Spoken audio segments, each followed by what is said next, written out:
7 steps में दूंगा आपको। हाँ, गिमिक देने का आदत नहीं है, गैस देता नहीं, ताली बजाते जाएंगे, स्पीड से चलेंगे। 7 स्ट्रैटेजी। और कहानी किसकी बता रहा हूं? हार्दिक नाम के लड़के की कहानी बताऊंगा, जो हमसे हमारे द्वारा ट्रेन किया गया लड़का, और जो कि एक्चुअली है गुजराती पर मुंबई में पला बड़ा, साड़ी का छोटा सा बिजनेस किया करता था और दर दर भटकता था पूरे देश के अंदर। खाने को बढ़िया चीज जब उसको नहीं मिलती थी तो उसको पैसे नहीं थे, तो महंगा खाना खा नहीं सकते थे, और सस्ता खाते थे तो तबीयत खराब हो जाती थी। तो बड़ा चक्कर हो गया। हाइजीनिक होगा तो अफोर्डेबल नहीं होगा। हाइजीनिक क्या होटल में मिल रहा है, हाइजीनिक का साफ सुथरा है, लेकिन अफोर्डेबल नहीं है, जेब पे भारी है। और अगर अफोर्डेबल है, सस्ता है, तो हेल्दी नहीं है, हाइजीनिक नहीं है। मार्केट में बड़ा गैप था। इसने रोड साइड ठेले के साथ शुरुआत करी 2016 के अंदर। इनिशियल इन्वेस्टमेंट 50,000 रुपए का एक ऐसा रेस्टोरेंट बनाया जिसमें आज तो खैर 40 ऑपरेटिंग आउटलेट है, 40 रेस्टोरेंट बन चुके हैं। अब इसी साल के अंदर अंदर 100 हो जाएंगे। 20 लाख बर्गर हर साल बेच रहे हैं, 10 लाख सैंडविच हर साल बेच रहे हैं, 3 लाख पास्ता हर साल बेच रहे हैं। बाद में पार्थ मेहता भी जो साथ में प्रोफेशनल शेफ, उसको ऐड किया। वैभव पटेल फाइनेंस का एक्सपर्ट ऐड किया। अभी 3 लोग मिलकर के चला रहे हैं। आगे कहानी 7 स्ट्रैटेजी में चलेगी रेस्टोरेंट इंडस्ट्री में। अच्छा, आपको भी बहुत सीखने को मिलेगा, हर इंडस्ट्री वाले को सीखने को बहुत मिलने वाला है। 7 स्टेप पूरे के पूरे मेरे साथ देखना। पहला चीज, आज तक तो खैर मैं जो कंटेंट दे रहा हूं पहले कभी नहीं बताया, सब यूनिक नई स्ट्रैटेजीज हमारे द्वारा ही ट्रेन किया गया पार्टिसिपेंट है हमारा। पहला चीज, high table rotation. High table rotation का मतलब क्या होता है? Fast table turn around. Fast table turn around का मतलब क्या होता है? एक रेस्टोरेंट है, समझो 200 स्क्वायर फीट का रेस्टोरेंट है, वहां पे आप इतना समझ लो कि वहां पे 10 टेबल रखी हैं और लोग डिनर के लिए आ रहे हैं, जा रहे हैं, आ रहे हैं, जा रहे हैं। अगर वहां पे 40 पार्टी आई और 10 टेबल पे बैठी, तो 40 पार्टी डिवाइड बाय 10 टेबल, मतलब टेबल टर्न अराउंड हो गया 4। इमेजिन करो किसी तरह कुछ ऐसा कर दूं कि मैं उतने ही 4 घंटे के अंदर एक टेबल पे 4 बार घूमा, वही टेबल अगर 8 बार घूम जाए, यानी कि उसी टेबल पे मैं उन्हीं 4 घंटे में 80 लोगों को खाना खिला दूं। अभी 40 को खिलाया, मेरा टर्नओवर डबल हो जाएगा, उसी शाम को टर्नओवर डबल हो जाएगा। इसको बोलते हैं टेबल टर्न अराउंड टाइम। क्योंकि अगर टेबल टर्न अराउंड टाइम कम हुआ, लोग आए, बैठे, ऑर्डर किया, आराम से खाए, धीरे धीरे आ रहा है, धीरे धीरे जा रहा है, फिर लास्ट में हाथ वाथ धोया, सौंफ खाया और 2-4 गप मारी, फिर निकले। अरे ऐसा करोगे तो एक शाम पे एक टेबल पे एक ही डिनर निकलेगा। तो ये मेन गेम चेंजर होता है। ये कैसे किया जाता है? इसके बहुत तरीके होते हैं। एक तो अपने मेन्यू साइज को लिमिट कर दो। ये नहीं कि जिसका मन कर रहा है जो ऑर्डर किए जा रहा है जी, है तुम आगरा से कोई मुगले आजम की कोई खीर बना के ले आओ। कैटेगरी बेस्ड मेन्यू रखो ताकि जो चीज़ पहले से ही काफ़ी हद तक रेडी हो।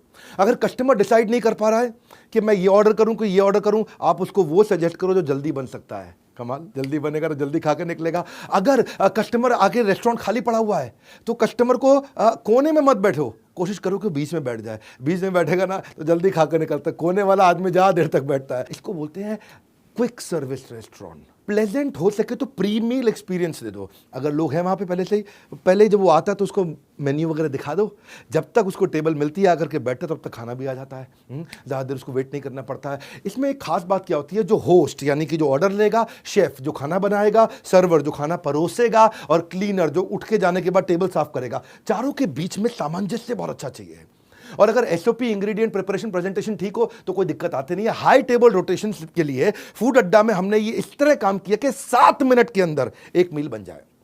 तो इसका जो फाउंडर हार्दिक कमाल कर दिया, हर चीज 7 मिनट में बन जाएगी। इतना तेज टेबल घूमती है कि ज्यादा कस्टमर बैठेगा, ज्यादा कस्टमर ज्यादा टेबल चलेगी तो ज्यादा प्रॉफिट होता है। आपके लिए इसमें जरूर किया है कि ऐसा मॉडल बनाए कि सेमी कुक्ड हर आइटम रेडी रहे, हीटिंग प्लेटिंग करे, इलेक्ट्रिसिटी बेस्ड पूरा किचन बनाया, गेम चेंज हो गया। दूसरी strategy, mapping the experience of touch point. ये टच पॉइंट क्या होता है? टच पॉइंट होती है 2 चीजें। ये है आपका बिजनेसमैन और ये है कस्टमर। ये कब आके टच करेंगे, कब आके मिलेंगे, जितनी बार इंटरैक्ट करेंगे उसको बोलेंगे टच पॉइंट। टच पॉइंट कैसे होते हैं? कोई भी सामान खरीदने से पहले प्री परचेज टच पॉइंट होता है। सोशल मीडिया पे देख लिया, ऐड देख लिया, डिजिटल मार्केटिंग देख लिया, कोई डिस्काउंट स्कीम देख लिया, कोई कंपनी का इवेंट देख लिया, कोई रेफरल रिव्यू देख लिया ऑनलाइन, वो गया, अभी खरीदा नहीं है। ये प्री परचेज टच पॉइंट होते हैं, आपके बारे में कहीं से पता चल गया। फिर परचेज के टच पॉइंट होते हैं जिस समय सामान खरीद रहे हैं। फिर पोस्ट परचेज टच पॉइंट होते हैं, सामान लेके जाने के बाद एक्सपीरियंस कैसा है। तो ये टच पॉइंट्स अगर आप ठीक कर सको, उस पर सारा गेम चेंज होता है। तो यहाँ पे फूड अड्डा के साथ में आउटसाइड क्रिएटिव ब्रांडिंग, ऐसे विजुअल एक्सपीरियंस बना दिया जैसे टच पॉइंट बहुत सुंदर हुआ। और जो मेन्यू के लिए 10 से ज्यादा क्विजीन बना दिया। नॉर्मली जिस तरह के छोटे आउटलेट बनाए ना, 200 स्क्वायर फीट का छोटा टाइट आउटलेट, फूड अड्डा। इस लेवल के आउटलेट पे, इतनी मिनिमम इन्वेस्टमेंट के आउटलेट पे अंदर टच पॉइंट अच्छे नहीं होते। नॉर्मली एयर एसी काम नहीं कर रहा होता, अंदर एलईडीज नहीं लगे होते, म्यूजिक नहीं चल रहा होता, हाइजीनिक एनवायरनमेंट नहीं होता है, क्या खाने की बदबू आ रही होती है, स्मेल होती है, गंदगी होती है, कैटेगराइज मेन्यू नहीं होते हैं। ये सारी चीज़ें अच्छी करके अंदर घुसने के बाद कमरे में कस्टमर का एक्सपीरियंस अच्छा हुआ। और सबसे बड़ी बात, इनके यहाँ जो मेन्यू होगा, समझो 50 रुपए में खाना मिलता है, 75 रुपए में खाना मिलता है। ध्यान रखना, कोई भी ठेले पे भी 50 रुपए में खाना नहीं मिलता, 75 में नहीं मिलता। यही बड़ी बात नहीं है, इससे बड़ी बात सुनिए। टच पॉइंट समझिए क्या है। इससे बड़ी बात यह है कि जब आप इनके किसी भी आउटलेट पे, छोटे से आउटलेट पे जाकर खाना खाएंगे, वहां पे आपको शेफ आएगा।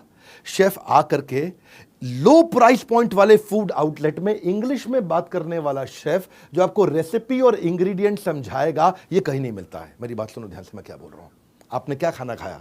आपने कोई भी ऐसा खाया, आपने खाया यहाँ पे टावर वॉफल खाया, टावर वॉफल, बड़ा सा वॉफल हुआ, उसको खाने लगे तो आपको आकर के इतने सस्ते प्राइस पॉइंट वाले आउटलेट पे अंग्रेजी में बात करने वाला शेफ जो आकर के आपको इंग्रेडिएंट और रेसिपी समझाए कि मैंने आपको क्या बना के खिलाया, ये केवल 5 स्टार होटल्स में होता है, ये 4 स्टार में भी नहीं होता है, और सारे 5 स्टार में भी नहीं होता। इसको बोलते हैं टच पॉइंट। ये हो गया एक्सपीरियंस। जब कोई चीज़ आपको 4 स्टार 5 स्टार नहीं दे रही, वो आपको 50 रुपए के खाने पर मिल रहा हो, ऐसा अद्भुत, अनयूजुअल, डिलाइटफुल एक्सपीरियंस जब मिलता है तो मेमोरी में छप जाता है। इसको बोलते हैं रिकॉल।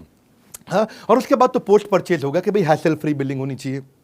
लास्ट में खाना जो पैक करके दिया गर्म रहना चाहिए, इको फ्रेंडली पेपर बैग है, कोई भी चीज़ आउट ऑफ स्टॉक नहीं होनी चाहिए, या जाते वक्त thank you, feedback, follow up, notification एकदम हाथ जोड़ के मुस्कुराहट के साथ भेजें। इसको बोलते हैं टच पॉइंट। खरीदते वक्त एक्सपीरियंस कैसा है। तीसरी स्ट्रैटेजी, हाउस ऑफ 5 सेंसेस, 5 इंद्रियों का घर।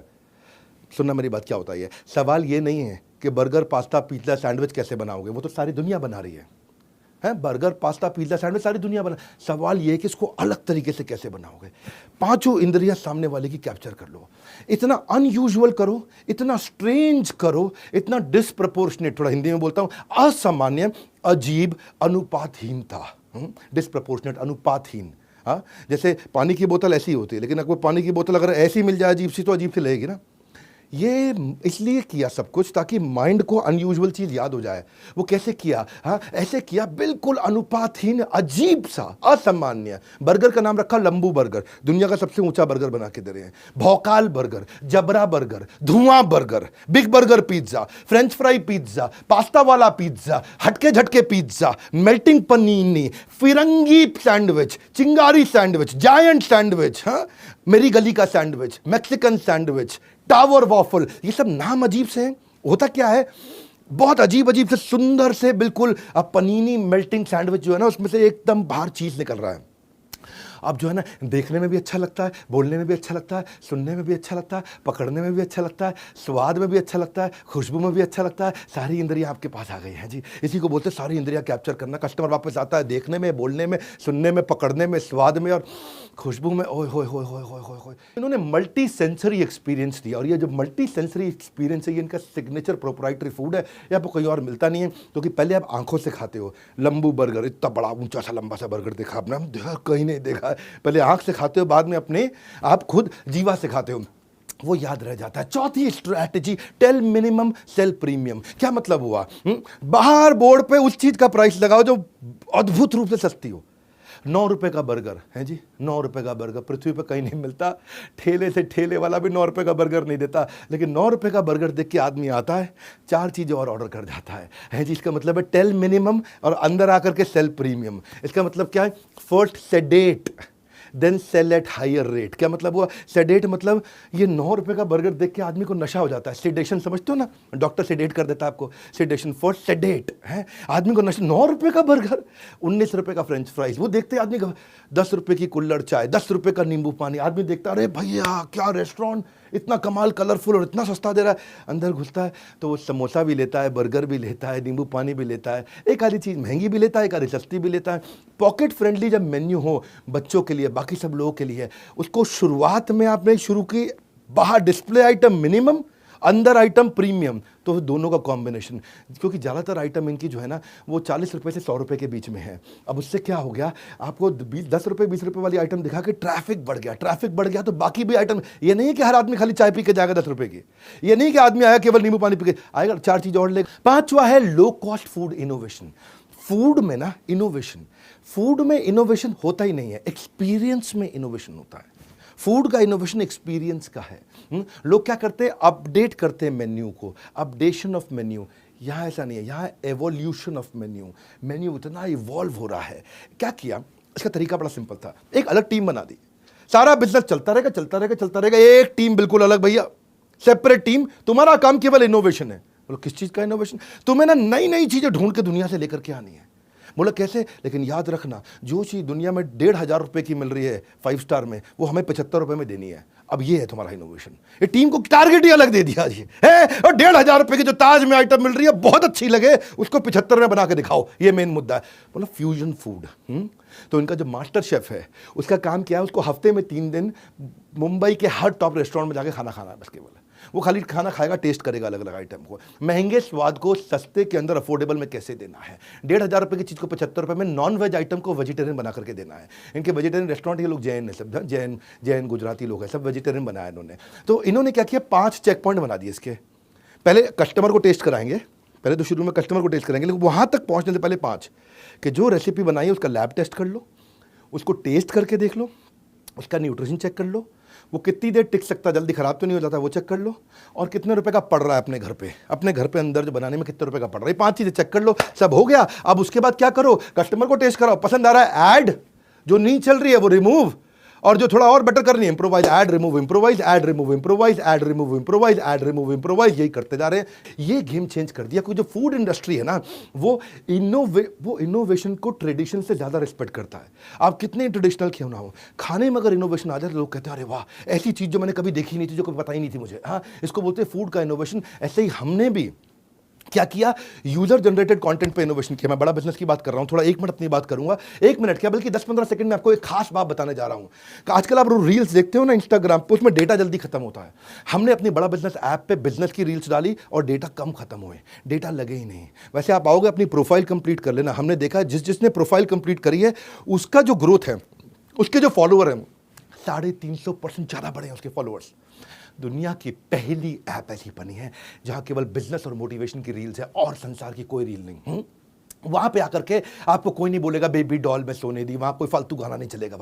वहां केवल बिजनेस ही। आपने अगर डाउनलोड अभी तक नहीं किया कर लीजिए, यहां पे हमने बैजेस बना दिए हैं। लोगों को हजारों फॉलोअर्स मिल रहे हैं, लोगों को बिजनेस मिल रहा है, लोगों को रेवेन्यू मिल रहा है, लोग आके फ्री कंटेंट डाल रहे हैं, आपके लिए फ्री, मेरे लिए फ्री, हर एक के लिए फ्री, हमेशा फ्री। ये बड़ा बिजनेस की ऐप है भाई साहब, अभी डाउनलोड कर लेना। वहां पे आप जितना रेगुलर पोस्ट करोगे, एंगेजिंग पोस्ट करोगे, आपका लेवल बढ़ेगा, लेवल 1 2 3 4 5। आपको क्या बिजनेस मिलेगा वो आप देखिएगा। अभी अगली छठी स्ट्रैटेजी पे चल रहा हूं, लो कॉस्ट मार्केटिंग आइडियाज। इन्होंने लो कॉस्ट मार्केटिंग आइडिया भी 5 तरह के बना दिए। एक होता है मोमेंट मार्केटिंग। मोमेंट मार्केटिंग आप समझते हैं, केजीएफ मूवी आई, बोला केजीएफ की टिकट दिखा दो, मूवी देख के आए तो आपको केजीएफ कॉम्बो देंगे। वुमेन्स डे है तो आपको वॉफल कॉम्बो देंगे। आईपीएल चल रहा है तो इस समय आपको आईपीएल स्पेशल कॉम्बो देंगे। Moment marketing. हाँ, कर्ब साइड मार्केटिंग, बाहर बड़ा अच्छा कर दिया सब कुछ, मैस्कॉट बना दिया, बाहर सेल्फी पॉइंट बना दिया, क्रिएटिव ब्रांडिंग कर दी, फेस्टिवल डेकोर डिस्काउंट कर दिया। या फिर कॉम्बो मार्केटिंग अपने आप में बहुत बड़ी चीज है। कॉम्बो मार्केटिंग का वो विन विन होता है कॉम्बो, एवरेज ऑर्डर वैल्यू बढ़ जाता है। ऐसे आदमी एक आइटम खाता है, एक आइटम खाता है, 40 रुपए की पड़ती, कॉम्बो लेता है तो 150 रुपए का सामान ले जाता है। लेकिन कस्टमर को लगता है कि मैंने 300 का सामान 150 में ले लिया, कस्टमर को लगता है मैंने पैसा बचा लिया, फ्रेंचाइजी को लगता है अरे मेरा एवरेज ऑर्डर वैल्यू बढ़ गया, मैंने पैसा कमा लिया। कस्टमर को लगता है मेरे को कम पैसे में ज़्यादा मिल गया, फ्रेंचाइजी को लगता है मेरा ज़्यादा माल बिक गया। दोनों का फायदा है, कस्टमर का भी फायदा है, फ्रेंचाइजी का भी फायदा है, ब्रांड का भी फायदा है। कस्टमर के मन में एक ही बात होती है, save money save money save money. Franchisee के मन में एक ही बात होती है, make money make money make money. दोनों का काम हो जाता है क्योंकि कॉम्बो में जा रहा है। कॉम्बो में कस्टमर को भी फायदा लगता है, फ्रेंचाइजी को भी फायदा लगता है। Now this is called market, these are marketing idea, reciprocation marketing. जब किसी को आप गिफ्ट दो ना, चांसेस है कि वो भी रिटर्न में आपके लिए कुछ ना कुछ करना चाहेगा। तो इन्होंने क्या किया, हर एक आदमी को बोला पहली परचेज पे आपको डिस्काउंट जरूर मिलेगा।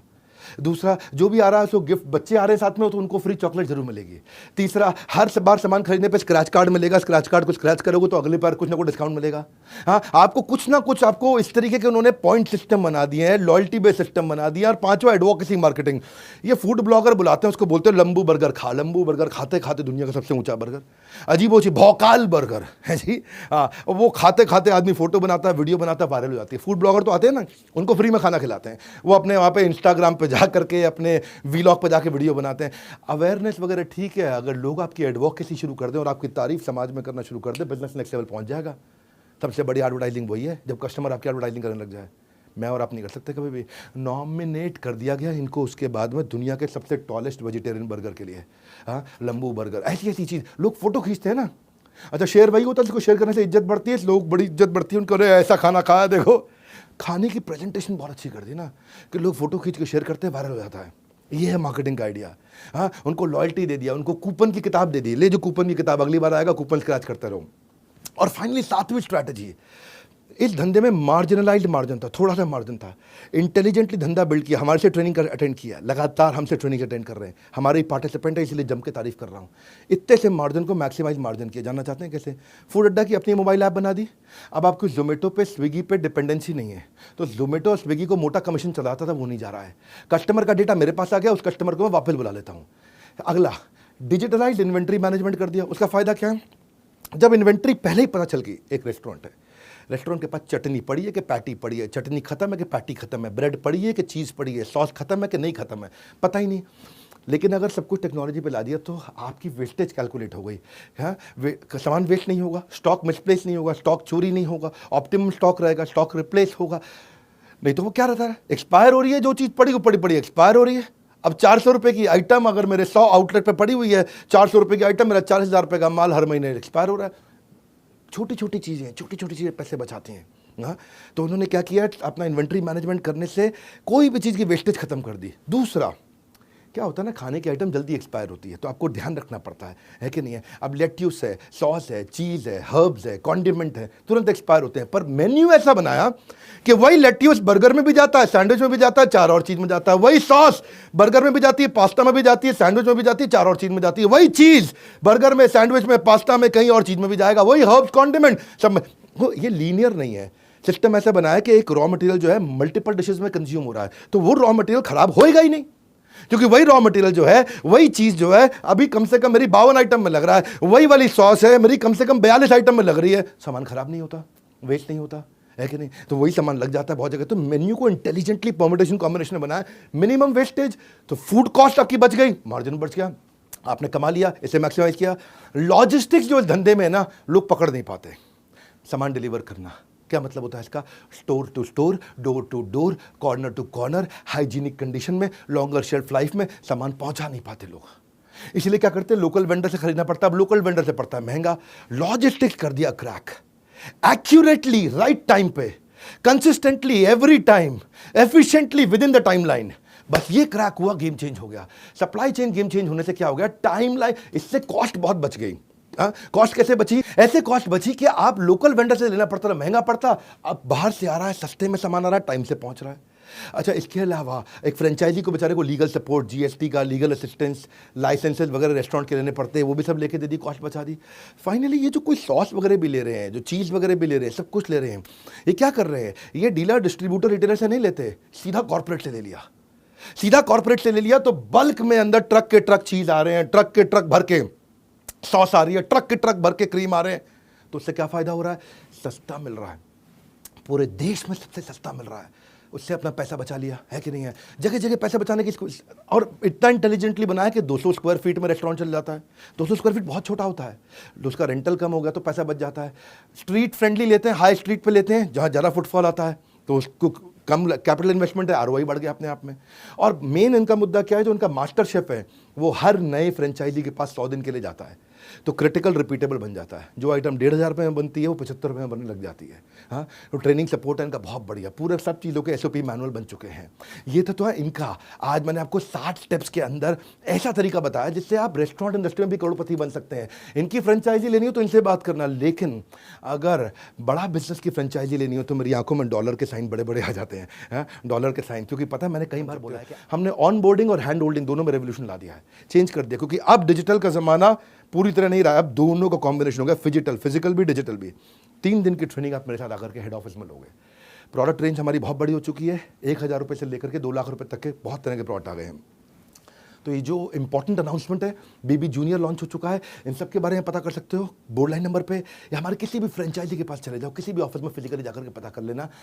मैं आपको बता रहा हूँ, हमारा काम है रियल बिजनेस। मैंने 7 स्ट्रैटेजी आपको दी, ये बहुत काम आएंगी लोगों को, और जो मैंने अपने बारे में बताया उसके लिए आप फोन करके पता कर सकते हो। फाइनली बोल्ट के नंबर 1 एंटरप्रेन्योरियल यूट्यूब चैनल पे आने के लिए, वीडियो को लाइक और सब्सक्राइब करने और करवाने के लिए, वीडियो को सब लोगों तक पहुंचाने के लिए आप सबका हृदय की गहराई से प्रेमपूर्वक बहुत बहुत धन्यवाद। कमेंट बॉक्स में जरूर आकर के देखूंगा आपको क्या फीडबैक रहा। अगला वीडियो किस टॉपिक पे देखेंगे।